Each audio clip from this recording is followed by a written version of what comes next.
Good evening, everyone. Welcome to Bible Study Live with Connie and Friends. And right now I have my friend Dabrian. I'll let you see her for a quick moment. There she is. Oh, and my friend Spring just joined. There's Dabrian, looking gorgeous as ever. And Spring is also there. And she'll be on camera at the end of Bible study, I'm sure. So I will pin myself again and welcome all of you. We are finishing our June theme of playfulness in the Bible.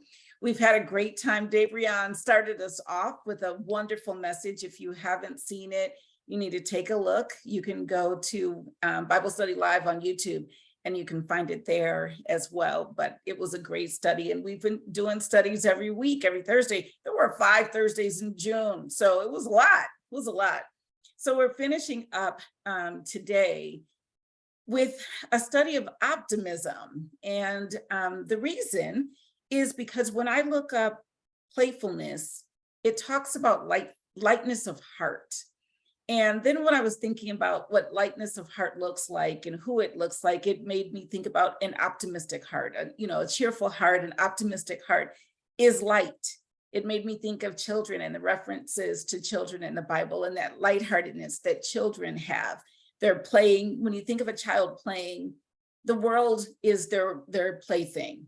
They can make up a game on the spot. You can watch a child pick up. I remember Gina's son, her oldest son, PJ, when he was a kid, he would pick up a pen or anything or nothing. And you're thinking, what are you doing? Playing, just playing, light of heart, doing the thing, just cheerful and optimistic. They have no boundaries. Children have no boundaries in their thinking of what could happen, and that belief that anything could happen, anything good could happen when it's a positive thing. That's a spirit of optimism. And of course, I am an optimist. People tease me sometimes for being an eternal optimist, and I am. I can be rose-colored glasses and glass half full all day long. It doesn't mean I'm not human. I am human. And there are moments that I struggle but they're few and far between. Even when I'm having a moment, in general, it's like, yeah, but I know everything's gonna work out. Like I can be emotional and still be optimistic at the same time because there's just that belief that things are gonna work out. That playfulness of heart, that lightness of heart, that feeling that anything could happen, anything great could happen, and I believe in it. So I'm going to talk about optimism and what it means to me. And when I studied it and prayed about it and got ready for tonight, I'll share some scriptures that I'll read. I'm also going to share a little story out of one of our, back in the day, y'all, this was the book, right? Chicken Soup for the Soul. And I have one, Chicken Soup for the Woman's Soul. And what's interesting is I was going to look through, to me, this is how God works. I was going to look through and see, maybe I can find a story in here that specifically deals with something optimistic. Do you know there is only one? So when I go to the index, the table of contents, you can kind of see it there. So there's the beginning of the table of contents. Here are two more pages of the table of contents. You can see all of that, right? Lots of stories. Here's the final couple of pages. Look at that. There's one story that already had next to it. Just one. I didn't know what it was about. I didn't remember. I had to read it. When I read it, I just said, okay, God, I got it. Because that was the thing is, every Thursday, we're trying to figure out what part of playfulness do you want us to talk about? This story, it warmed my heart again. I have no idea when I read it the first time. I don't actually remember reading it the first time. It was sort of a little bit, tiny bit familiar, but not. But it made me think about lightness of heart. It made me think about what it means to be an optimist and why that story. And it kind of epitomized it. So I'm going to share something that I wrote down in prepping, thinking about optimism. I thought about 3 things. One is the belief that it's going to work out, no matter what, the belief that it's going to work out. And I'm not going to read these scriptures. I'm just going to tell you where to find them because we have read these scriptures clearly they're some of my favorites because we've read them multiple Bible studies. So we're not going to reread them today, but I'm going to reference them so you can find them and read them on your own. So first, the belief that things will work out, that everything will work out no matter what. Of course, Shadrach, Meshach, and Abednego in the fiery furnace, which is found in Daniel 3. Daniel in the lion's den, which is found in Daniel 6. And of course, my boy, Joseph, who just is an optimist. He operates in excellence no matter what, because he believes everything is going to work out. He doesn't grumble or complain. Joseph's story it starts really in chapter 37 and goes through 47. You can read his whole journey. So you know I'm not reading 10 or 11 chapters tonight. So Joseph's story, read it, chapters 37 through chapter 46. Just read through the chapters and enjoy Joseph's story, because he really does, he is really a great illustration of the belief that it's going to work out. And it does for him. We're not going to read this story either, because I read this a lot too, but I forgot to look this up. So I'm going to ask Dabrianne to put it in the chat while I'm looking it up, or while I'm talking about it. Another part of optimism, and we're going to talk about that in this book, is taking the high road. And only when your heart is right and you've got a light heart, where you can rise above and take the high road and be kind, even though, which Joseph also did, but taking the high road. The story of the adulterous woman with Jesus, and how he took the high road. He could have condemned her. He took the high road. So that scripture, Dabrianne will put in the chat, and I'll tell you what it is in a second. And then we're going to read a story about taking the high road in Chicken Soup for the Soul, the woman's soul. And then last but not least, these are the scriptures I'm going to read. Thinking about being an optimist. What does an optimist mean? And I'm going to share a personal story quickly, but then I'm going to read two short scriptures about not taking no for an answer. Because an optimist, if the optimist believes the sky is blue, that's another scripture I didn't put in there. Dabrianne, I kind of know where this one is. Hold on. I just know this one too well. So let me just turn to it. When y'all know the story, when Elijah was with the fire and then he burned up the thing. And then at the end of it, oh, where is it? I'm like just going through. Anyway, I'll find it, or Dabrianne will put it in. When he has a servant come back and he's like, okay, is the rain coming? Go see if there's some clouds. And he keeps sending them back, and he keeps sending them back, and he keeps sending them back. And finally at the seventh time, the servant's like, I mean, there's a cloud about the size of a man's hand, but all of that scripture, I want to say it's in one of the first somethings, First Samuel's, First Kings, First something. Anyway, oh, there it is. Wait. Yes. First Kings 18.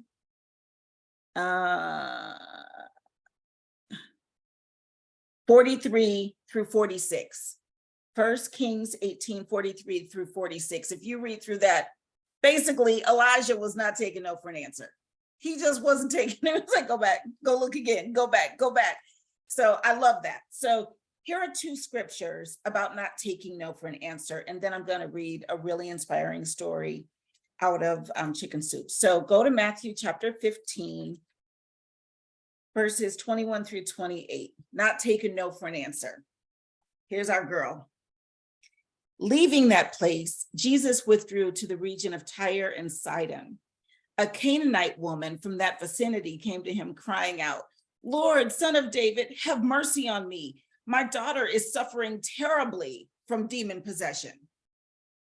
Jesus did not answer a word.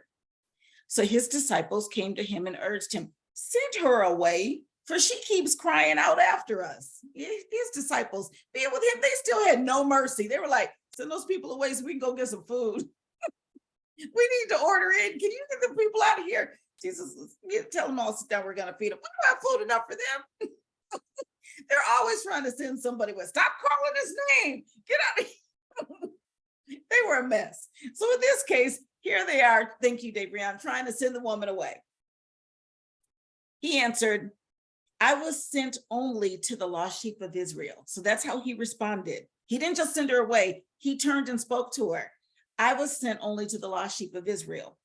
The woman came and knelt before him. Lord, help me, she said. He replied, it is not right to take the children's bread and toss it to their dogs. Ooh, that would have hurt my feelings.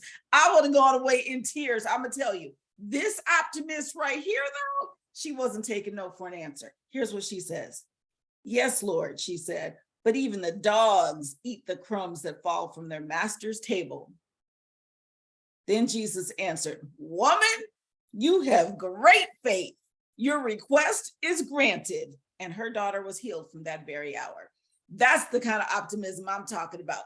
Optimism that does not take no for an answer. I know you got the ability. I know you have the authority. I know you can do it. I know you said no. I'm going to stay here till you say yes.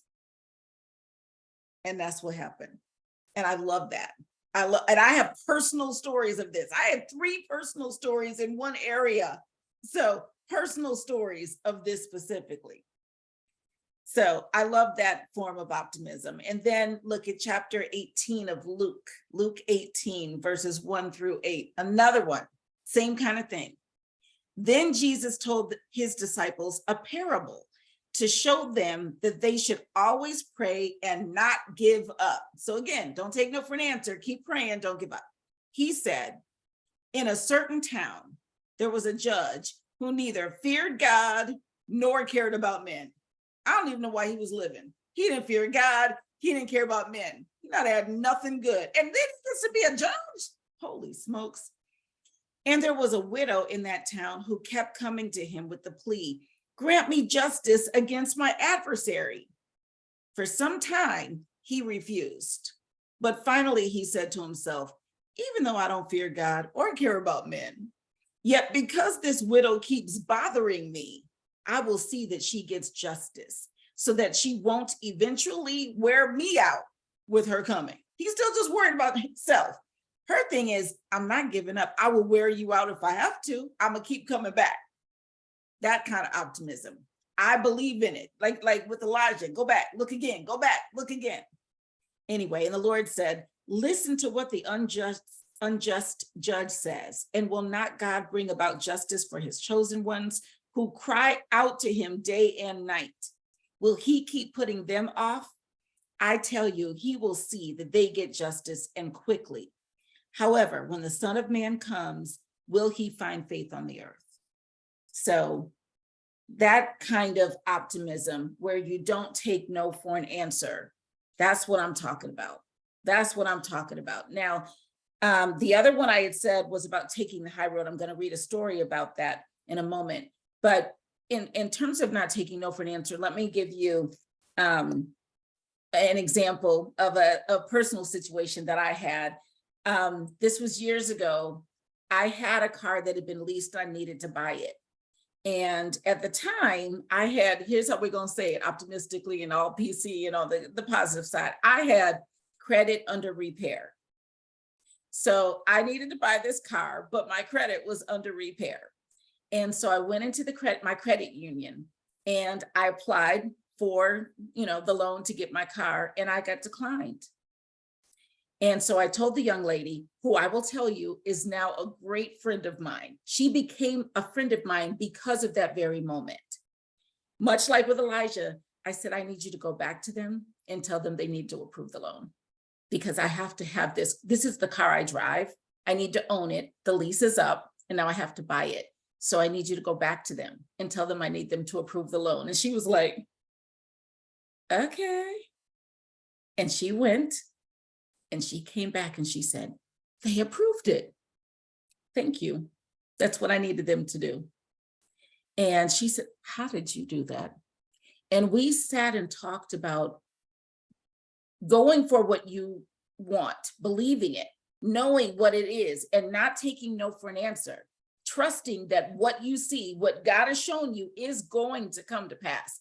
That car had to be mine. I'd been driving it for over a year. It was going to be my car. I wasn't ready to turn it back in for the lease. I wanted to buy it.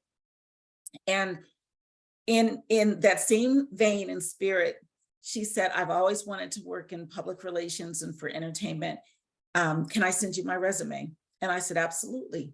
And she followed up and did it. And I hired her and I worked with her and trained her. And then she went on and then we went on and she ultimately became head of PR at different divisions. She lives in Texas now. At the time we were living in Atlanta, working at Turner. But Patricia is a dear friend of mine because of that moment, that faith moment. She watched me do that thing and then she took her leap of faith. And that's that optimism I'm talking about, where you don't take no for an answer. You just don't take no for an answer. You just don't do it. So it happened again when I moved to Chicago, because, you know, I didn't live in Atlanta that long and I was right, Chicago was next. My credit was still under repair. I went to open a bank account and there they run your credit before you can even open a bank account. So they declined me. And I said, I need a place to put my money. So I need you to approve me. And I just sat down. I'll wait. They brought the manager out. Ma'am, is there a problem? There isn't. I need an account. I need you to approve it. I make plenty of money. I've got, you know, this will benefit you. Well, what we can do, there were some things on my credit report that were wrong and all of that. And they were like, you can go ahead and dispute this and then come back again in maybe 6 months. I was like, oh, no. I need it right now. I need a checking account. So I'm not waiting 6 months. I need you to approve me today. I'll wait. If there's somebody more senior than you here, I'll speak to them. If not, you can call them and I'll talk to them over the phone. And he was just like, so he walked away. And the customer service person was looking like, I don't know how this is going to turn out. This is crazy. He came back, ma'am, there's really nothing we can do. I was like, you're going to have to figure something out, because I'm not leaving until I open an account. I was told this is the best bank in Chicago, this branch, this chain, this name. This is where I want to open my account. I need you to open it. I'm making X amount of dollars. And one of the times, the final time I said, I work for Harpo and and he was like, you work for Harpo? That's all you needed to say. I'm looking for something I can tear. What can I tear? I have some trash. He said, you work for Harpo? Oh, we don't even need this application. You guys get priority treatment. We can open it up now. And I said, I'm still the same risk I was when I walked in. All I had to do was say the Harpo name. I didn't know I had to say the Harpo name, but I said, I told you I wasn't leaving here without an account. I didn't know I needed to say that. If I had known that, I'd have said that from jump. But all I knew was this is where my account was going to be open. That application went in the trash. He said, you have priority treatment because you work for Harpo. Excuse me. And when I told him, I'm still the same risk, I'm still the same person, I haven't changed. So thank you. I appreciate you opening my account, but I knew it would be opened. I knew I would not be leaving here without an account. So thank you for doing that. So that whole not taking no for an answer, oh, I can do that all day long and twice on Sunday without hesitation. If I know it, I can do that. And then let me tell you, one time I got Gina to do it. I was living in Atlanta. Gina and Paul, PJ and Michael missed their flight. This is back in the day when we didn't have digital tickets like we do now. It wasn't all easy. And they were running late. They missed their flight and they had to get wherever it was to be there for a cruise. I think they were going on a cruise. And they ended up telling them, well, you're going to have to do this. And the change fee is going to be $250 per ticket. So it was about to be $1,000, which she did not have. And she called me and she was sobbing. And of course, first I was terrified because I thought something horrible had happened. But she told me what had happened and, you know, that they had said, this is all. I was like, hold on. That's all it is. First of all, I'm glad you're safe and nobody's harmed. Say, I need to speak to somebody who can authorize this. That's all you need to say. She was like, but and she was all, I was like, it doesn't matter what they said. Somebody's got this authority, asked to speak to a supervisor. Okay. And she did. And she got the right person on the phone. And they said, of course, we'll do it. And they did it for a $50 change fee per ticket. They had to pay $200. That was it. Instead of $1,000. And she called me back. I can't believe they have the authority to say yes. So I was like, oh, somebody has the authority. You just need to get the right person on the phone. They have the authority. They can fix that. Don't even worry about that. So that's when Gina learned too. Oh yeah, you don't have to take no for an answer. So that's another form of optimism, one of my favorites. So now that we're going back to taking the high road as a form of optimism, I'm going to read the story, but in terms of taking the high road, Debrian put it in the chat when Jesus took the high road with the adulterous woman. It's John chapter 8, verses 1 through 11. So you guys can look that up, and I'll also put it in the whatever underneath the description underneath. So I'll reference that when I do it.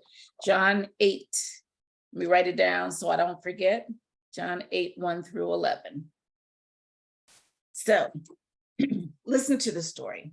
Listen to this story. All right, you guys ready? I know you are. Got you in suspenders. What could it be about? All right, it's called, which is interesting, it's called Graduation Message. So it says this: I'm a divorce lawyer. At times, I feel as if I've heard and seen it all. But 10 years ago, a woman walked into my office with a whole new agenda, and neither my life nor my practice has been the same since. Her name was Barbara, and as she was shown to my office wearing a rather plain Jane outfit, I guessed her to be about 19 and fairly innocent. I was wrong. She was 32, with 4 children between the ages of 3 and 9. I've heard many brutal stories, but the physical, mental, and sexual abuse that Barbara had suffered at the hands of her husband made me sick to my stomach.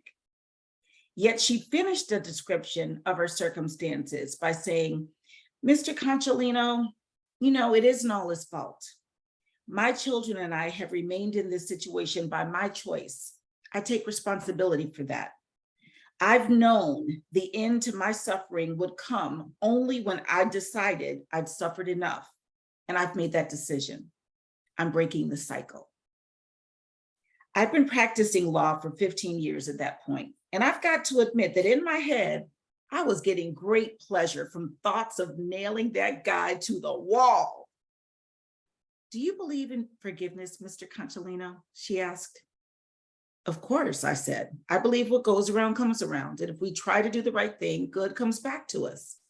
The clients of mine who have withheld forgiveness have withheld it only from themselves. Those words were so common for me that they practically spoke themselves. And yet, if anyone had cause to be full of rage, Barbara did. I believe in forgiveness too, she said quietly. I believe that if I hold on to anger at my husband, it will only fuel the fire of conflict, and my children are the ones who will get burned. She gave a tremulous smile. The problem is, kids are very smart. They can tell if I haven't truly forgiven their dad, if I am just saying words. So I have to really release my anger. And here is where I need a favor from you. I leaned forward across my desk. I don't want this divorce to be bitter. I don't want all the blame put onto him. The thing I most want is to truly forgive him and to have both you and me conduct ourselves accordingly. She paused and looked me in the eye, and I want you to promise to hold me to this. I've got to say this request was against my best lawyerly business advice, but it fit my best human advice hand in glove. I'll do my best, I said. It wasn't easy. Barbara's husband had no interest in taking the high road. The next decade was marked with his ugly character assassinations of her and repeated periods of non-payment of child support. There were even times she could have had him thrown in jail, but she never would. After yet another court session that went in her favor, she caught me in a corridor. You've kept your promise, Bob, she said, and she laughed. I admit that there have been times I've wanted to curse you for making me stick to my beliefs. I still wonder sometimes if it's been worth it, but thanks. I knew what she meant. In my opinion, her ex continued to violate normal standards of decency, yet she had never responded in kind. Barbara ultimately found and married the love of her life.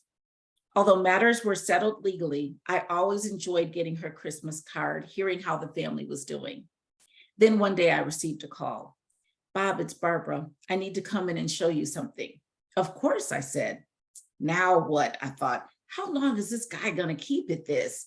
How long before she finally cracks? The woman who walked into my office was lovely and poised, full of so much more confidence than she had possessed 10 years earlier. There even seemed to be a bounce to her step. As I stood to greet her, she handed me a photo, an 8x10 taken during her oldest son's senior year in high school. John was wearing his football uniform. His father stood to his left, rigidly and coldly. The boy himself was looking proudly at his mom, who stood close to him, a warm smile on her face. I knew from her Christmas letters that he had graduated from a very well-respected private high school. This was after he caught the winning touchdown in the championship game, she grinned. Did I mention that game gave their team the #1 ranking in America? I think I heard something about it, I smiled. Read the back, she said. I turned the photograph over to see what her son had written. Mom, I want you to know that you have been the best mom and dad a boy could ever have. I know because of how Dad worked so hard to make our lives so miserable. Even when he refused to pay all he was supposed to pay for school, you worked extra just to make sure none of us missed out. I think the best thing you did was what you did not do. You never spoke bad about Dad. You never told me he had other new kids to support. He did.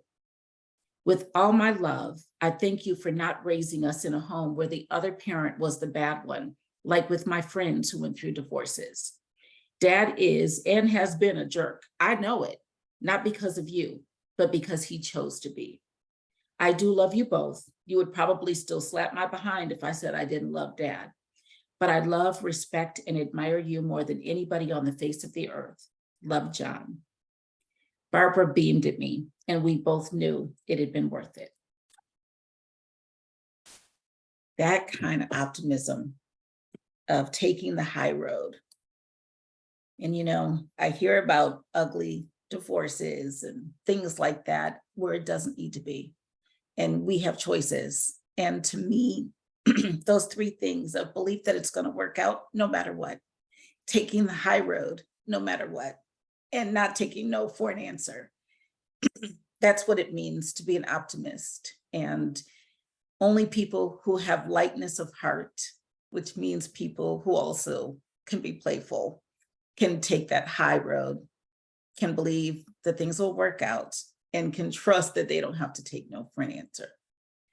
So that is the end of this month's theme of playfulness in the Bible. And today was optimism and stories of optimism. I'm going to bring my sisters on the screen now, maybe if I can figure out how. And hello, sisters. Dave, Brianna, I'll start with you because you've been with me from the beginning. You're muted, so I have to unmute again. But did you have anything you wanted to share or say? I just thought that was really good. Just I cried a little bit there with the story that you just read. So touching, so beautiful. And I just thank you for sharing that. And as a reminder of how it is that we are supposed to be like Christ. And I mean, the Bible talks about turning the other cheek. And if he does this, then offer him another, you know, that whole thing. And understanding that is easier said than done, but it can be done. And that's what the Lord is calling us to do. And the only way that we can be free, which is one of the things that we had talked about, you know, from the beginning of the month in terms of the freedom in Christ that we have that allows us to be able to be playful and to enjoy the abundant life that Jesus said that he came to give us, is that we have to accept all of what comes with being a follower of Christ. And part of that is in being like him and doing, as you said, taking that high road and being that type of person that is able to do that. And there is a freedom that comes with that, because nothing can be said about you. Yeah. That is the greatest freedom there. It's like, nope, you can say whatever you want, but at the end of the day, my character speaks for itself. And I am striving to be Christ-like in what I do. And so that means this is how I'm going to carry myself. And so I just thought that was really good. And because we can do that, yeah, we can play all day. Right? Because- Go to sleep with a light heart. Yeah. yeah, exactly. And just thinking about those who choose not to, and just the torment that must be on their Yeah. hearts and on their minds, and which Yeah. is why they don't have that peace, they don't have that joy, they're not able to be playful and enjoy life because of the choices that they are making to not do what it is that God just told us to do. Yeah. So I'm saying that's on you, that's on you. It's on you. I can't live like that. I can't sleep that way. Right. I don't have Yeah. peace.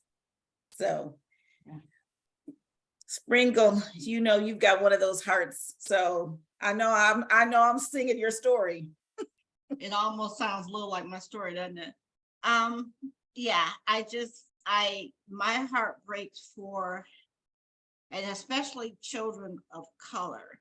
And I mean, it's really all children, but I guess I have a close-up lived experience with children of color. And throughout the family, our families, and you can actually see, and even if it's not divorce, even if it's just parents that have a child, and where that parent is not paying child support, so you don't let him go, and he wants to have a relationship with the child, and there's so much hurt, and it's hurt. I'm not going to even call it anger. What I've seen is hurt. There's the heart, that bitter root is there, but it's from hurt and betrayal. Mhm. And I would pray that the moms, or maybe it's the dads, in some rare situations, but that they could have a glimpse of what that does to the child, and it would make them change their mind. I believe many hearts will be changed if they could take all that visceral, bitterness, and to just see what, because none of us, no good parent wants to hurt their child ever. Right. We take a bullet for them, we'll peel our skin off, we will do whatever we need to step in front of, for someone hurting our child. It's God put that in us, and I think because of that, the hurt and the pain is veiled, and so they don't understand. But when you talk negatively about that dad, no matter what, or who he was with, or what he was doing, or no matter what, to raise that child the best you can with the love you have, without sharing that with them, without talking negatively about their child, because I guarantee you, if you talk negatively about the dad, you're talking negatively about the child, boy or girl. It has Mhm. nothing to do with Mhm. the. So I don't want to, do a whole sermon and stuff here, but I just know that, on my heart, it breaks my heart, especially when I can see it. Mhm. I mean, even with my child as an adult, as we were trying to figure out maybe how many siblings he had, I could see the hurt in his eyes. He couldn't even handle that at 23 years old. Right. At 23 years old, it was just a hurt. And it wasn't, a bashing and all that, but it was just, talking about, like, the children and what would have been the stepchildren, and just, kind of laying it out. And it was just pain there. So, they're going to have their own pain dealing with that parent either being in or out of their life. But if it's just a matter of missing child support, and that child is going to be safe, because it's about love. I mean, if all they can do is sit in front of a TV and eat some popcorn, that child values that time with that other parent, mom or Mhm. dad, whoever, and they don't care what they've done. And I wish people really knew that they don't care what they've done. They don't care. They just want that they're a part of them. And Mhm. so communing with them is their wholeness, is their healing. And so as long as you can make sure that they're in a safe situation, it's something that should be allowed. So, and actually I've been in that situation when you look at the fact that my girls were adopted and their birth father did reach out and say he just wanted to see them, but I didn't know him. I didn't know him. So even when they were little, I didn't know him. So I couldn't let them around him without me knowing his character and that they would be safe. So I made that decision. But when they were older and they wanted to, reach out to them, absolutely.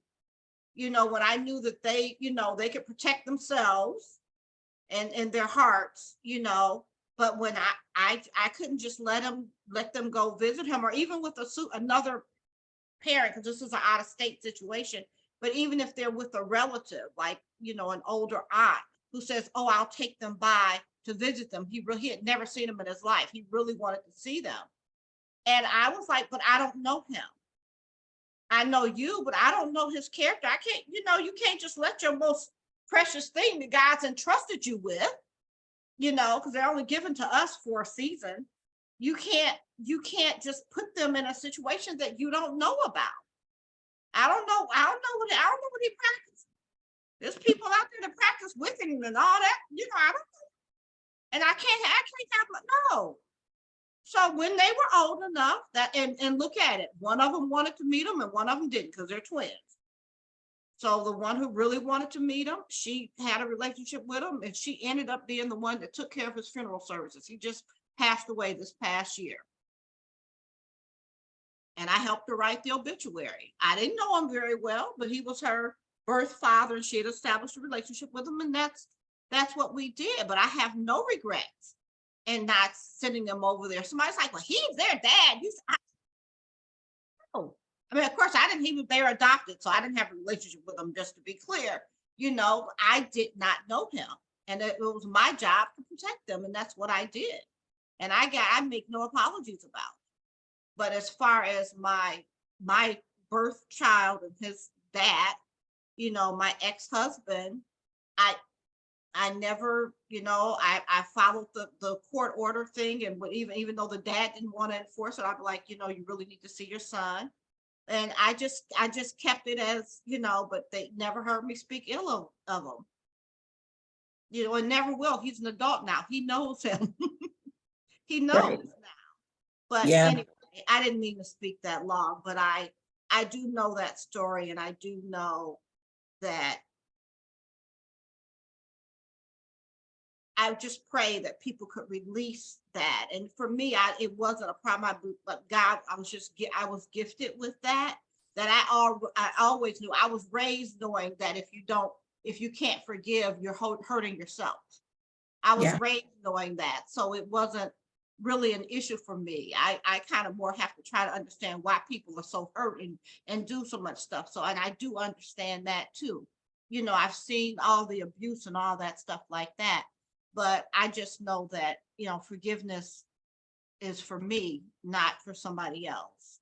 Yeah. And with that being the case, I also know that with raising children, that you can't be ugly to the parent, because you will end up being ugly to the child, whether you know it or not. Yeah. Yeah. When I was going through divorce, I remember a friend said, people would assume that you were trashing your ex-husband. And I know you, and I have seen that you never do that. You don't do that, especially with your child.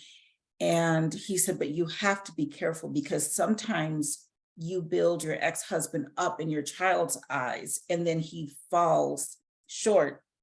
And so you have to be careful to not err on the other side, because then that can still cause resentment, where you're like, oh, I'm sure your dad is going to do this and that and the other, and Right. just trying to encourage him, encourage the child to be with the dad. And then if that doesn't work out, then there's resentment again, and not just against the father, but then against you for building the dad up. And so I had to be careful both directions, that I didn't err either. It wasn't like you're saying, it wasn't hard not to trash my ex-husband to my child, because I know that's not a good thing to do. That was easy to not do, but to also not unintentionally build him up to something that he couldn't live up to. And the suggestion was, let your child form their own opinion, present the opportunity, make sure that you're presenting, those opportunities for them to spend time together, and let him form his own, let the child form their own opinion. So it was a good word that I needed to hear, that it was important for me to hear it. Because it's a boomerang thing. You talk about somebody so highly, knowing they can't reach it. So when they fail, you're like, well, I talked you up. It's your problem. You didn't make, and I wouldn't have done that, but it could be, that's how it could be. It could be the opposite. So I wanted to make sure that I didn't do that either. Yeah. So no build up over here. No. Build up over here. Just let mama know you're safe. Right. Know you're safe. Right. Go visit, have a good time, say hi to everybody, hug your stepmom, Right. tell her I said hey. Yeah. All that. Yep. Yeah. But no, like, oh, I hope your dad takes you to Lion King. No. None of that. It wasn't even, I hope your dad has a conversation with you. I wouldn't. No, I know. And I learned, I know I couldn't do it. Yeah. Just make sure, come back, make sure, you're good. You're good. Yeah. Everything healthy, had a good, healthy weekend. There you go. That's it. Dusted and done. Dusted and done. Done and dusted. Done and dusted. There you go. Well, we can call it dusted and done too. I dusted first and then make it done. Gina, I know you weren't on long, but was there anything you wanted to share? I just appreciated, you and I had a conversation within the last couple of days about being gracious and how important that is as a leader. And parenting is probably the most important leader job you ever have. So it doesn't cost you anything really to be gracious. It may feel like it does. Sometimes you feel somebody needed to tell him, right? So, but that's almost never right. So just being able to be gracious, take that high road. You really can't. I mean, even if you have to speak the truth, speaking it in love, and being gracious when you can be, and not expecting everybody to do to earn everything. You know what I mean? Really showing people grace. And it does allow you to rest your head easy. It really does. And it does allow you to be joy-filled. I mean, I think I told the story before about when I was getting ready to get on a plane to somewhere, and these two young men came flying around the corner to TSA and then asked everybody, like, can we just do our flight? Can we go ahead of you? And I looked ahead of me 3 or 4 people, and I could see the frown on this couple's face. I mean, they had puffed them, and I mean, the disapproval was just, he got all the way to those people. No, you can't go ahead of us. And I'm sure they felt like you needed to plan better, or you needed to, but whatever judgment they had, they don't know why these young men were late. They have no idea. Right. But the self-righteousness, I hope that keeps you warm and toasty at night, that self-righteousness, because someday you're going to be that person. You will need grace, or somebody you care about will need grace. And I hope you remember this time where you could have easily, it wouldn't have cost them. I'm sure they were there 2.5 hours early. You know what I mean? Their flight probably didn't leave till the next day. And they could have let those kids go. And they were kind of young kids. They were like early 20s at that. So, I think sometimes we can be self-righteous instead of righteous. And when we find ourselves not being willing to give grace, that need to take a look at ourselves. We can take the high road, especially when it doesn't cost you. Most of the time, it doesn't cost you anything. Sometimes it really does cost you something, and even then, if you can do it, do it. But it's right. It's an investment in your own future. Yeah. You froze a little bit at the end there, sis, but I believe we got what you were saying. Yeah.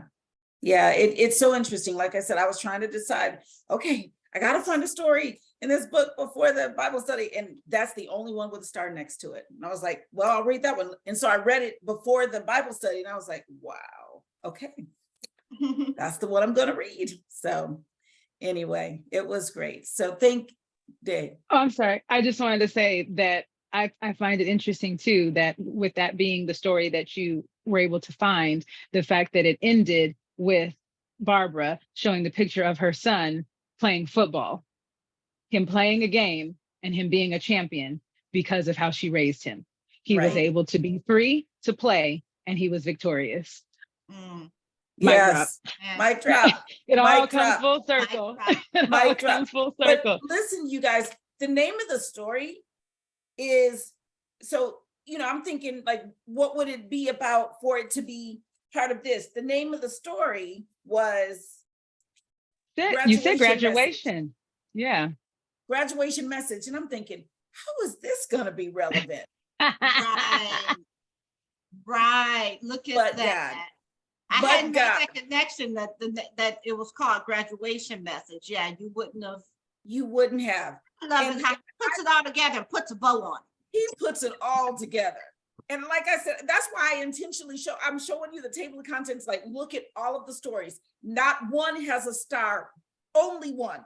Only one has a star, not any other. Like it would be, because I scanned through, like maybe there were a few that were my favorite or what. One story had a star. I don't remember the story. I don't remember putting a star on there. That was Amen. Amen. Amen. Oh, so let me tell you, next month's theme, you know, I never know it by heart, I always have to look. So next month's theme, hotness in the Bible. Hotness. Uh-oh. That could be anything. Hotness in the Bible. Okay. What's August? Do we have an August? Yes. Because I think I'm supposed to do one in August, aren't I? You are. Wisdom, learning, and experience in the Bible. Know nothing about that, but okay. If you say so. Wisdom, learning, and experience. Yes. Gonna share some of that mother wit with us, Sprinkle. Okay. Anyway. All right, ladies, thank you so much for going on this journey of playfulness in the Bible. It took us all different directions, but it was so awesome. It was so awesome. It was a fun month. It was a fun month. So thank you for being with us. Thanks, Facebook followers and watchers and YouTube watchers. Thank you for tuning in. I hope you've enjoyed this theme. Feel free to leave comments post a comment, whatever, you know what I mean. Say something. All right. See you next time.